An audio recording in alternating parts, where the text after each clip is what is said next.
Welcome to Luca and Miguel. Enjoy the video. You start by turning on Custom Audio inside FC25. Go straight to Audio, choose Crowd and Effects, and enable Use Custom Sound Packages. You do this because the game ships with generic nets. Custom Mode lets you override impact samples. Once enabled, set Master and Effects to around 70–85% so the new net sound reads clearly over crowd noise. Make sure your output device is the one you'll play on. Otherwise, you won't hear the changes until later. Now you import and map the actual net clip. You should use a 1–2-second WAV at 44. 1K HZ, 16-bit. This preserves transient detail.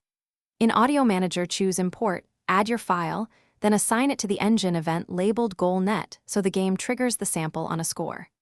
Next, adjust the sample envelope, short attack for snap, and a release between 300 and 600 milliseconds for natural decay. Once mapped, preview the event with the built-in tester to confirm timing. Finish by balancing and activating the sound. Use a gentle EQ to reduce muddiness around 200–400 Hz and add presence at 36K Hz so the net snap cuts through the crowd. Save the sound package, assign it to your match preset, and test in a live match. You want the hit to occur exactly on the scoring event. If you don't hear it, check the output device, confirm the package is enabled, verify WAV format and sample rate, and recheck that goal net mapping. Thanks for watching and please subscribe. It's the best investment you'll ever make.